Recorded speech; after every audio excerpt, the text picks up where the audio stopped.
홍성중 칼럼.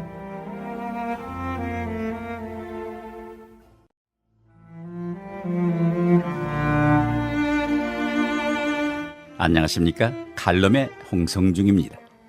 오늘 드릴 칼럼의 제목은 강 건너 불입니다.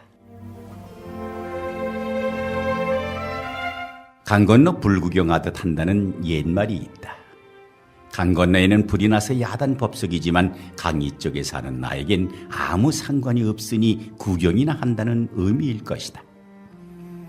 남의 불행에 대해서 너무 무관심해서는 안 된다는 의미가 담긴 말인데, 강 하나 사이가 딴 세상처럼 멀었던 옛적엔 그런 대로 실감이 나는 말이었는지 모르겠다. 그러나 21세기를 살아가는 우리에게 더 이상 강 건너의 불이란 있을 수 없음을 갈수록 실감한다. 최근 아프리카 케냐에서 대통령 선거 이후 부족 간의 갈등과 대립이 심해지고 많은 사상자가 나고 있다는 소식이 전해지고 있다. 내가 태어난 한국의 일도 아니고 내가 살아가는 미국의 일도 아닌 저 먼 아프리카 땅의 일인데, 예전 같으면 그런가 보다 하고 지나갔을 일이다. 그러나 선교일로 2차례 케냐를 다녀온 탓인지 그곳의 일이 남의 일 같지 않게 신경이 쓰이고 안타깝다.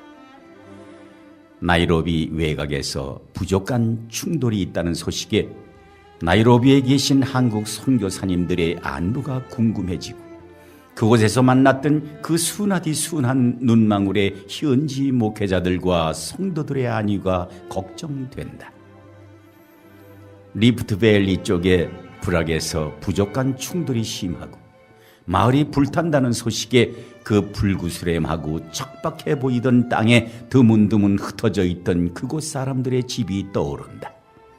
케냐를 2차례 다녀오면서 아프리카 선교의 교두보로서의 케냐의 중요성을 실감했던 터에 이렇게 혼돈스러운 상황을 이용해서 호시탐탐 기회를 엿보던 타종파들이 득세를 하면 안 될 텐데 하는 염려도 있다. 그런저런 케냐에 대한 염려를 하다 문득 내 마음과 관심의 영역이 꽤 넓어졌음을 발견한다. 저 동방의 끝 한국이라는 조그만 나라에서 태어난 사람이 오늘날 미국에 살면서 아프리카 걱정을 하고 있다니, 어찌 보면 우습기도 하고 하지만 또 어찌 생각하면 대단한 일이 아닌가 싶다. 한 2세대 전 우리 부모 세대만 하더라도 생각할 수 없는 일들이었을 것이다.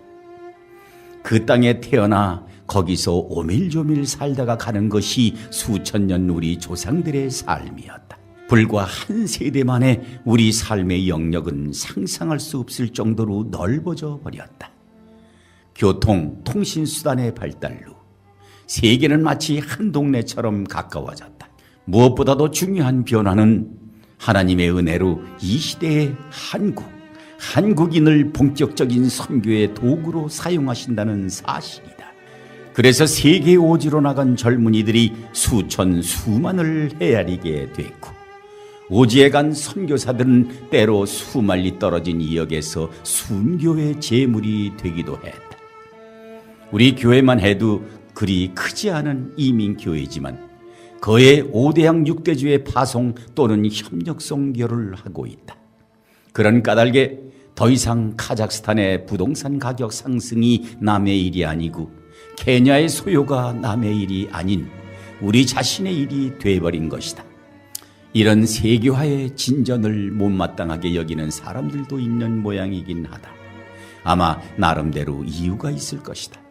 그러나 믿는 사람들은 적극적이고 긍정적으로 이 변화를 사용해야 할 것이다. 주님은 이미 2000년 전 온 세계 모든 민족에게 복음을 전하라고 명령하셨다. 그리고 지구상 한 지역씩 복음의 영토는 넓혀져 왔다. 그러나 지금처럼 세계 복음화의 결정적 기반이 마련된 적은 결코 없었다. 크건 작건 모든 지구상의 사람들이 서로에게 영향을 주고받고 사는 시대가 된 것이다. 우리가 사는 이 시대는 강 건너 불이 없어진 시대이다. 2000년 만에 절호의 기회이자 잘못 사용하면 위기의 순간이기도 하다. 지금 이 시긴 세계가 복음화될 것인가, 아니면 온 세계 사람들이 때를 지어 또 다른 바벨탑을 쌓을 것인지의 결정적 분기점이 될 것이다. 정신 바짝 차려야겠다. 그래서 이 시대가 하나님을 대적하는 또 다른 바벨탑을 쌓지 않고 모든 족속이 예수를 주로 시인하며 그 앞에 무릎을 꿇는 세계 복음화의 역사를 위해 우리의 몫을 해야겠다. 2월 선교의 달이다. 급격히 돌아가는 세계의 이모저모를 강 건너 불구경하지 말고 선교의 안목으로 바라보고 기도에 더욱 전진하자. 감사합니다.